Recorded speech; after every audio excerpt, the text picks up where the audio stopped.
Hey everybody, welcome back to Airsoftology Monday, the show that answers your questions, helps you out in a pinch, and also tells you why the haters are gonna hate. I'm your host, Jonathan Higgs, and we are back another week full of fantastic questions. I love what you guys are putting in the comment section. So before we get kicked off, quick reminder here, I usually put this in the back end. If you do want to get your question in the show, it's real simple. Put it in the comment section below, vote up your favorites, and they will get on a show. So also, I got some big news, good news, not really big news, but good news. You guys have been asking for this, and hang on, here it is. They're back. Yes, that's right. I got a restock of the Airsoftology logo patches. I know a lot of you guys are going, oh, Jonathan, I missed out the first order and all that. So you know what? I did place a second order. They are back in stock in the store. So check them out at airsoftology.com/store.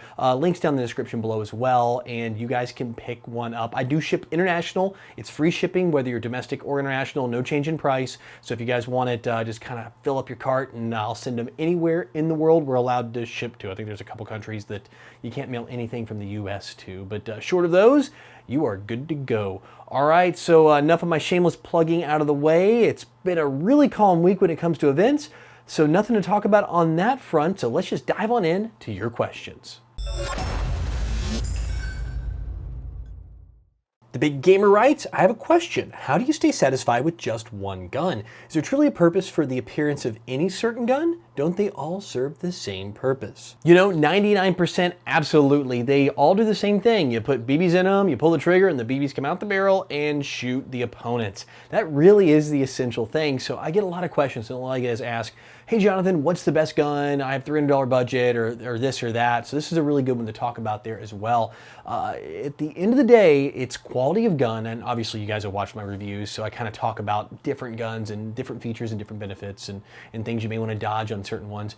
But it's really making the right investment for what works for you. Now, do they all do the same thing? Yes. Now, can you have so many? Like, I do have quite a bit. I have a pretty diverse collection, both personal and then stuff I get in here for reviews.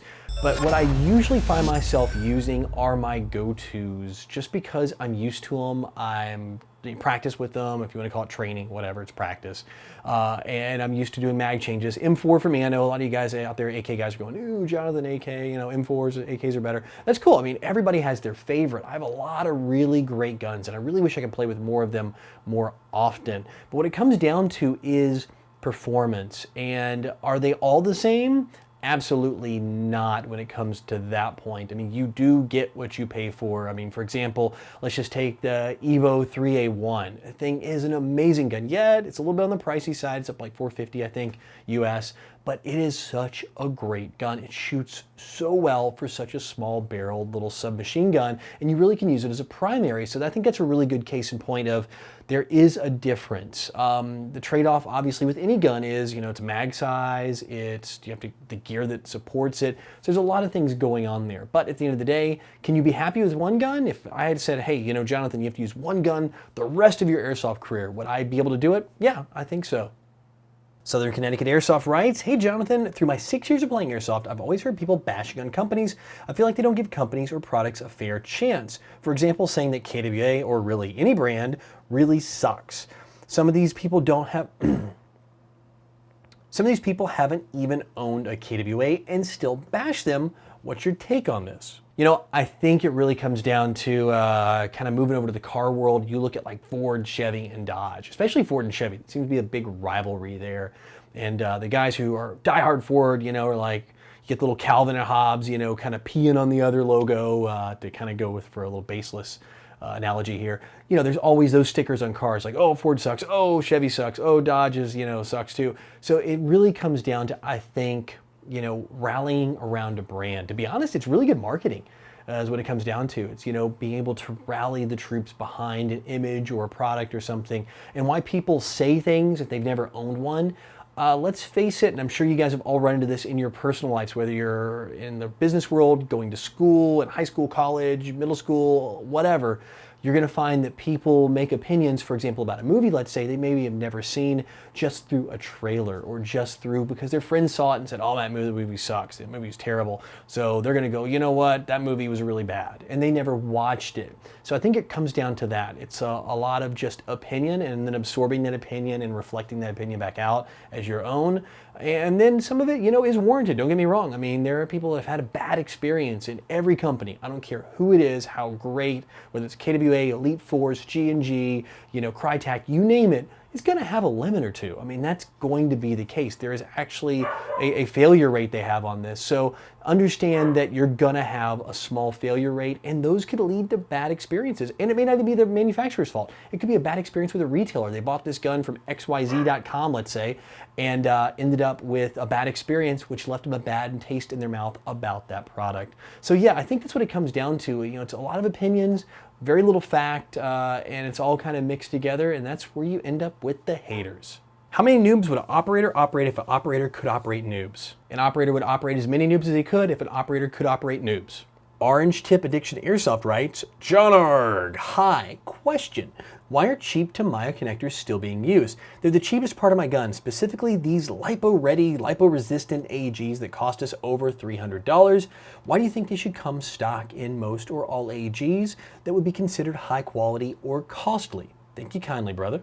I'm with you, honestly. In fact, Mondays a few weeks ago, we talked about Dean's connectors over Tamiya's. And if you guys aren't familiar, Tamiya is this guy, the one that's on your airsoft gun, most likely if you bought it. 99% of the time, if you buy it brand new, you're gonna have a Tamiya connector. And I think it comes down to industry standards. So a long time ago, back in the days of Marui, this was the battery connector, right? And this is what came out, and this is what people used. Well, unfortunately, sometimes bad standards or not the best standards are adopted and are really tough to break.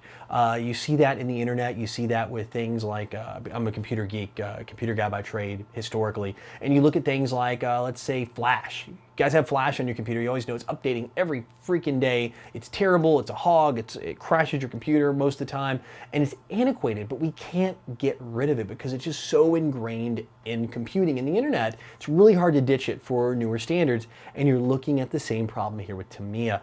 There's no doubt at all, I mean, there's tons of true scientific evidence that this is an inferior connector when it comes to transferring electricity. There's just so much loss, they get hot, I mean, I could go on and on. I've heard rumors that some companies might start having guns wired to Deans, and I think Deans is a really solid standard, but I think you're going to take companies doing battery attachments and having like batteries that ship with them already on there, and I've heard some companies are thinking about doing that, domestic airsoft companies. Once that starts happening, you're going to see the shift, and I'm really excited about that because let me tell you, this is a brand new battery. I just got it in. It's one of the new Elite Force ones, actually. And the first thing I'm going to do is, well, I'm going to keep a few of them. I got a couple of these for review batteries, but for guns. But I'm going to chop the ones off I'm going to use and put Deans on because all my personal guns, all the guns I use out there in the field are all wired to Deans. So yeah, I'm with you there. I think the Tamiya should go the way of the dinosaur, the way of the buggy whip, or the way of the typewriter, whatever you want to call it. And it's time for us to embrace the Deans connectors, but it's going to take a while to make that happen because it's such an industry standard. Jonathan Howard writes, hey Jonathan, are $100+ gas blowback pistols really worth it for the amount of maintenance required and the little amount of usage on the field? I see them more of a showpiece than an asset on the battlefield. What do you think? I actually use them a lot more than I thought I would. And I hear you, a lot of times if you're playing like pickup games, local games, things like that, there can be times where, you really don't have one. And I think what happens is you come down to a situation where you're stuck, tight corners, things like that. For me personally, I find I use gas pistols. So for me, they're less of a showpiece and they are a tool. I mean, they do have their place. Now, it's kind of like four-wheel drive in a car. This whole thing's been about cars. I keep going back to reference. You don't run around town driving on the interstate four-wheel drive all the time, but if you have it there, you might need it. You may be able, oh, I'm stuck in mud. You can switch it to four-wheel drive and get your car out of the mud. Well, same thing goes with pistols. And when it comes down to more expensive pistols, you're talking about $100 plus ones, there is some benefit. And I've got a couple here, my personal collection here. So this is a CZP-09, one of my favorites. favorites. I like it. It's versatile. It takes CO2, it's empty CO2 mag, don't have the power lid in there, and also green gas. So if I need to dial this thing down, this thing's high 300s on CO2 and then low 300s on green gas. So depending on the field I'm playing with,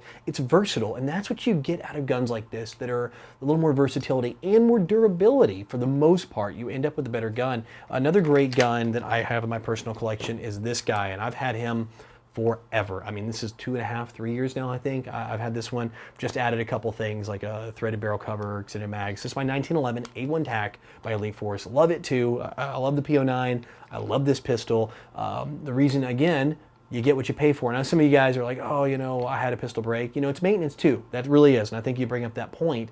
It's all about the maintenance as well. So again, for these more expensive pistols, you get a little more, I think, versatility as well. For example, Elite Force just released these extended mags. So now I have a way to extend my 1911. It comes down to that. So I think those are a lot of the reasons why you make the investment into something a little more pricey. Not, you have to go crazy. It's not talking $1,000 in a Katsu pistol like I saw at SHOT Show this year. I'm talking about, you know, moderate and intelligent, you know, choices and getting a good pistol. Another great one before we go, like the HK45, for example. That's made by KWA, and it has probably one of the best hop-ups I've seen on a pistol outside of Marui and WA. I know you guys go, hey, what about Marui? Out there, and I think it looks fantastic and it shoots incredible. So, you know, that's, I think, the reason why you make the jump up. You are getting more than you pay for. I guess you're getting what you pay for when you make the step up in certain models. All right, guys, that's it for questions this week, which means it's time for the video recommendation of the week. And this one comes from Mora Graphics, and it is a compilation. In fact, Mora Graphics is a great channel I kind of just recently discovered. Do a lot of montage videos around different military operations units. And this one is a great one. It is about the U.S. Army Special Forces, Green Berets, and I just love it. It shows a huge bucket of clips all strung together with music. It's actually kind of long. It's 7 minutes for a montage video. It's actually quite long, and I really enjoy watching these things. There's just something about seeing what the guys are wearing, what they're doing, the training, the work they have to go through, and every side of it. And this is actually entertaining. It held my attention the entire time, and this is one of those little gems you find on the internet and stumble across a channel that's not airsoft related,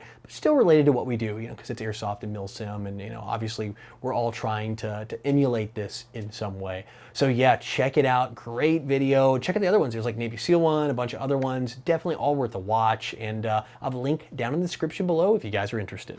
Well, guys, that is it for this week. Don't forget, I do have the patches in the store. They are available. They are, I forgot to tell you earlier, $7 a piece, shipped anywhere in the world. Also, if you guys have a question, don't forget, all you gotta do is put it in the comment section below, vote up your favorites, and I will get them on the next show. Also, coming up soon, a little programming note, what I've got going on. Next few weeks, I'm actually here in the studio playing Crazy Madman, doing reviews. Like I keep telling you guys, I got so many reviews to catch up on. I really do. But I also have a couple big events coming up. I have Operation Broken Home coming up at the end of May. That'll be in Oklahoma. And I'm really keeping my fingers crossed. I'm gonna try hard to hit the new Milsim West event that's coming to Darlington, South Carolina, which isn't too far from where I'm at here in Tennessee. So I'm really excited about it. I've never been to a Milsim West event. I've heard too many people talk about it, and I really want to go to one of those.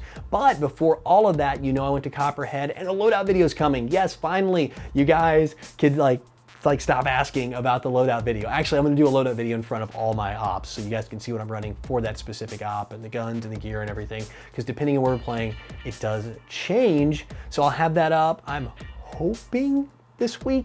Keep your fingers crossed. I think I get the finishing touches on it, so we'll see. If not, I know you guys will be thrashing me in the comments next Monday. I'm sure of it.